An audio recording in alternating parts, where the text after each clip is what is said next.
Tes tes. Oke juga kan? Itu aku pakai.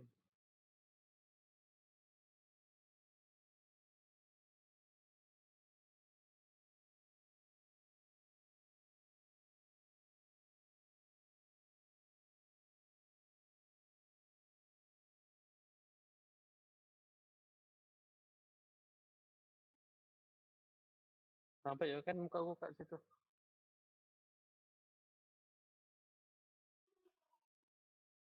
Nah, aku udah apa apa yang terjadi tuh. So, kita mulai lah ya.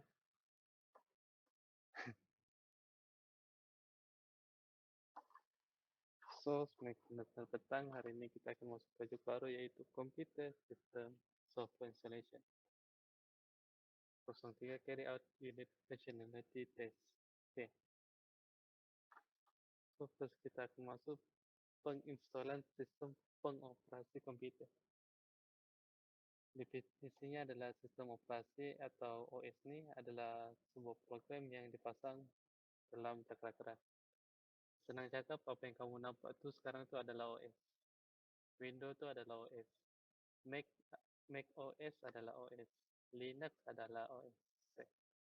Nah, antara tugas-tugasnya apa yang kamu nampak itulah yang mengawal, menyelaraskan, mengkoordinasi perkakasan, menyediakan interface di antara pengguna. Apa yang kamu nampak tuh antara tugasan OS itulah. Lagi satu dia bolehkan aplikasi itu untuk kita pakai. So, jadi jenis OS ini kita ada dua, satu open source, satu yang berlesen. So, berlesen. Why perlu ada lesen? Kenapa dia perlu ada lesen? Sebab Windows dengan macOS ini dia ada sistem yang berlesen. Dengan mengedarkan salinan presiden operasi kepada orang lain, sama ada secara percuma atau berbayar, pemilik presiden dapat mengekalkan hak miliknya terhadap presiden itu dan mengenakan keterangan sebanyak mana yang disuka. Itulah sebab kenapa kita ada OS yang berlesen sama tidak berlesen nih.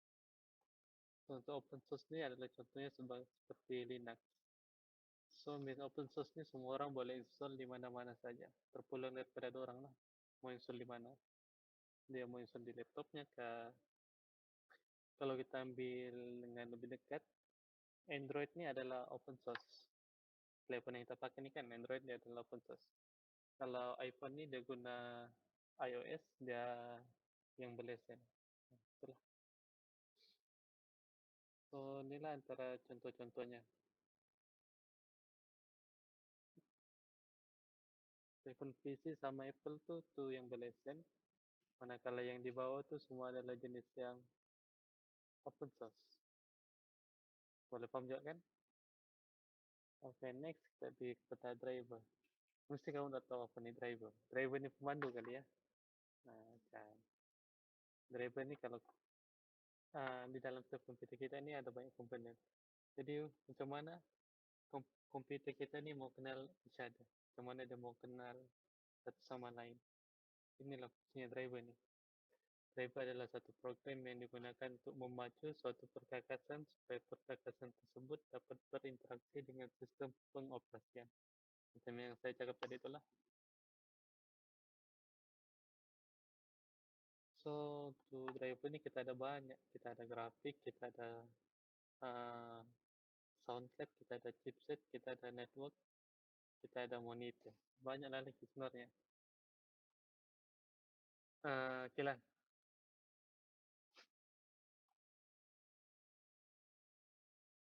Oke, kadang-kadang kalau kamu nampak di laptop tuh, kamu kasih code suaranya sebab walaupun kamu kasih code, dia hilang ya suaranya.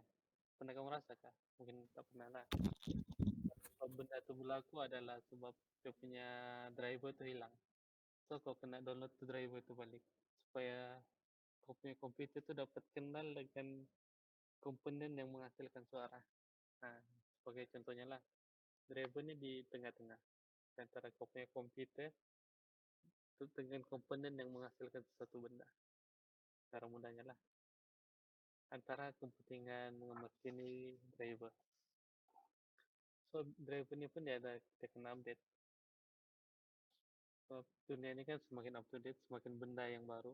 Jadi dorong pun kena kenal benda yang baru. Kita kan dorong mau kenal benda yang lama. Tuh, secara simple ya. Jadi seterusnya penginstalan perizinan aplikasi. Hmm. So, sebelum kita install aplikasi di laptop kita nih atau di mana-mana lah, terus kita kena nampak sesuai ke apps itu dengan kita punya. Takut apps itu dia berat kah? Dia menggunakan proses yang tinggi. Imagine lah kau punya motor tuh motor kecil, tapi kau paksa orang yang besar untuk duduk situ, mesti tidak ngam kan? Nah, itulah contohnya. Hmm, kalau komputer ini dia perlu nampak dia punya storage tuh besar kah, cukup kah, dia punya RAM tuh sesuai kah, dia punya prosesor otaknya tuh boleh pakai kah, dia punya optical drive nih boleh gunakan. Itulah contoh-contohnya. Saya rasa untuk hari ini itu saja. Mungkin untuk next time kita boleh sambung jenis-jenis dan fungsi pensiun aplikasi ini. Ini banyak dan susah untuk kita paham, tapi saya akan try untuk mudahkan. Jadi, sekian terima kasih. Itu saja untuk hari ini. Oke, habis sudah.